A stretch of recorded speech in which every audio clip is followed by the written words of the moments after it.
students, myself Goti Falguni. In your last video, we had completed your 5th unit, first lesson, The Lazy Frog, its poem and description and its new words, right? Now today we are going to start its exercise. So your first exercise is let's read, in which you have given two question answer.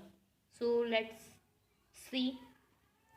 First one is what did the frog do all the day. Okay, तो आपका first question क्या है कि जो dog frog था इस poem में, जो फ्रॉग था क्या नाम था उसका? फ्रेड. फ्रेड था ना. तो फ्रेड था, वो क्या करता रहता था पूरा दिन? क्या करता था? तो आंसर क्या आएगा? पूरा दिन क्या करता था? सोया रहता था, है ना. तो द फ्रॉग डिड है, तो डिड मतलब कि आपका पास्ट टेंस आएगा, जो मतलब कि वो क्या करता था? स्लीप, स्लेप्ट, सोया रहता था. तो स्लीप का पास्ट फॉर्म आएगा, यानी कि slept, SLEPT, all the day. The frog slept all the day. क्या आंसर आएगा? फ्रॉग क्या करता था? पूरा दिन सोया रहता था. So the frog slept all the day.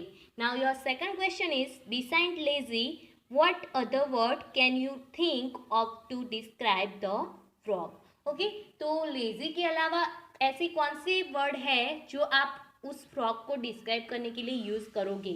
तो आपको हिंट दी हुई है, how he behaved with his mother, what a lady frog walked by. Okay, तो आपको हिंट दी हुई है कि वो अपने मदर के साथ कैसे बिहेव करता था, और जब भी उसके पास से कोई लेडी फ्रॉग गुजरती थी तो वो कैसे बिहेव करता था, उसको आपको ध्यान में रख के फिर आपको आंसर देना है. तो मदर को मतलब कि वो मदर के साथ कैसा बिहेव करता, तो शर्क, उसमें शर्क आएगा. क्यों? क्योंकि वो काम से जी चुराता था और उसकी मॉम बोलती थी कि चलो मुझे ये काम करके दो, तो वो बहरा बहरा बन के रहता था और सुनता नहीं था, राइट. तो शर्क आएगा. और जो लेडी, उसके पास से लेडी फ्रॉग गुजरती थी तो वो ध्यान नहीं देता था, मतलब कि उनकी हेल्प नहीं करता था, राइट. तो उसके लिए इम्पोलाइट आएगा. इम्पोलाइट मीन्स विनम्र ना होना. पोलाइट मीन्स विनम्र हो वो, और इम्पोलाइट मीन्स जो विनम्र ना हो उसे हम क्या बोलेंगे? इम्पोलाइट. तो ये दो वर्ड उसके लिए शूट हो गए. ओके, लेजी के अलावा फ्रॉग के लिए. Now your third question is complete the sentence with reference to the poem. Okay, तो रेफरेंस टू द पोयम मतलब कि पोयम का यूज करके आपको ये सेंटेंस जो है वो कंप्लीट करने हैं. सो आपको फर्स्ट सेंटेंस दिया है, when the frog's mother called him he pretend to hard of hearing, या फिर डेफ. ओके, इन दोनों में से कोई भी आएगा, पर आपको डेफ नहीं आएगा, क्योंकि आपको कौन सा आपको पोएम में से लेके आपको करना है कि जब भी उसकी मदर उसको बोलती थी, मतलब तो वो क्या करता था, वो कैसा बिहेव करता था? हार्ड ऑफ हियरिंग, मतलब कि सुन, बहरे बनने का ढोंग करता था, राइट. ऐसा प्रिटेंड करता था ना कि जैसे वो बहरा हो, सुनता नहीं था, उसकी मॉम उसे काम बताती थी. Now your next question is, when a lady frog hops by, he does not even open up one eye. तो जब भी उसके पास से कोई लेडी फ्रॉग गुजरती थी तो वो क्या नहीं करता था? अपनी एक आँख भी नहीं खोलता था, मतलब कि ऊंचे तक के देखता भी नहीं था कि उस लेडी फ्रॉग को कोई ज़रूरत है, कोई मुश्किल में है, मतलब कि कोई हेल्प चाहिए, ऐसा भी नहीं करता था. ओके, तो वही सुटेबल आएगा, वो open up one eye. Now your fourth question is, did you like the frog behavior? क्या आपको फ्रॉग का बिहेवियर पसंद आया? तो नहीं, नो, नॉट एट ऑल. क्यों? तो आप उसका आंसर क्या लिखेंगे फोर्थ का? No, not at all.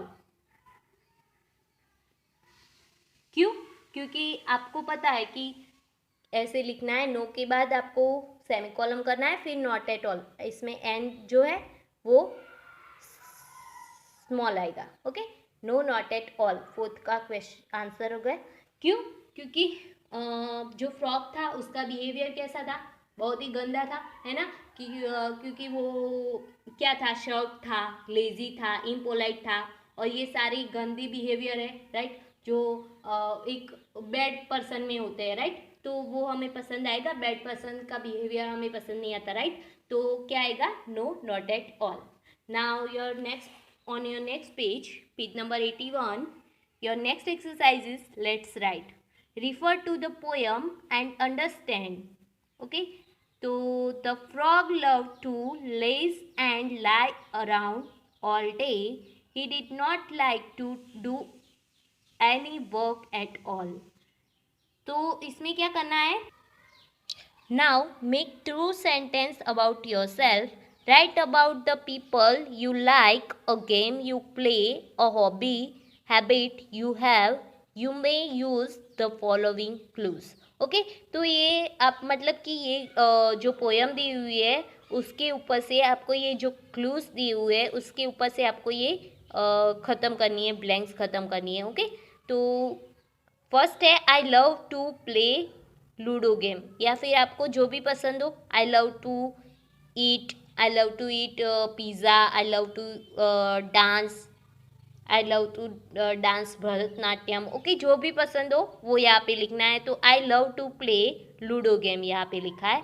फिर है I like to go amazing water park. Okay, तो आपको जो भी पसंद है, I like to eat bananas, I like to eat fruits, या I like to play games, जो भी लिखना है वो लिख सकते हो. नेक्स्ट है I don't mind his name, sorry his,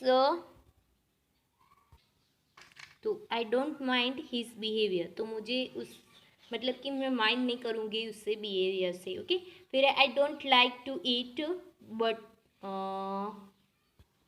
beater thing, तो मुझे पसंद नहीं है क्या, कड़वी चीज़ खानी पसंद नहीं है. फिर है आई हेट लिजर्ड, तो आपको आप जो भी हेट करते हो वो लिखना है. ओके, तो यहाँ पे हमारी जो ये एक्सरसाइज है वो ख़त्म होती है. यहाँ पे लिखा है try and find out the same from your family member also. Okay, तो आपको ये ट्राई करना है अपने फैमिली मेम्बर के साथ और फाइंड आउट करना है कि उन्हें क्या पसंद है क्या नहीं पसंद है. ओके, उन किसे माइंड करते हैं, किसे लाइक करते हैं, किसे हेट करते हैं. ओके, नाउ नेक्स्ट है से अलाउड, आपको ये ज़ोर से बोलना है. And add one more matching word to each pair, one has been done for you. Okay, तो एक आपको ये राइम वर्ड की तरह दिया हुआ है, लॉग फ्रॉग डॉग. ओके, आपको ऐसे ही वर्ड जो भी आप बन बैठता हो वो लिखना है. ओके, तो नेक्स्ट है शार्क वर्क, फिर है क्लर्क, क्लर्क में देखो ये तो. ओके, तो नेक्स्ट है हर्ट, नेक्स्ट है when then then.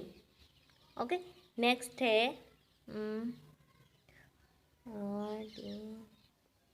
Okay, next है preferring hearing wearing, hip keep ship, SIP ship, ship यानी कि आप एक शिप लेते हो ना वही.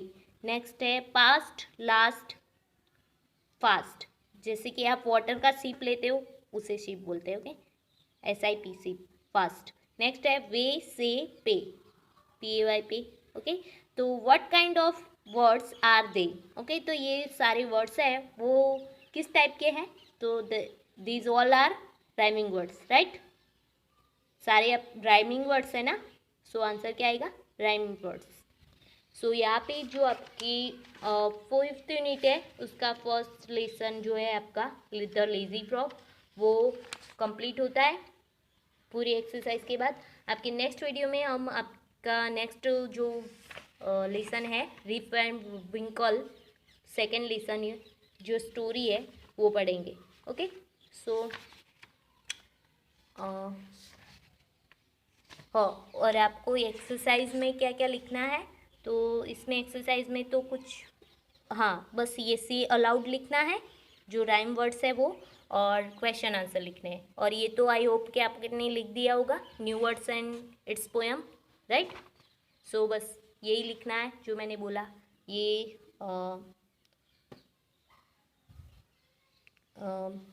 राइम वर्ड्स, सॉरी हाँ rhyme words and question answer. Okay, ये चारों के चारों क्वेश्चन आंसर लिखने हैं, ये 2 ही नहीं है 4 है, तो चारों के चारों लिखने हैं. Okay, now see you in the next video, students. Bye bye. Have a nice day.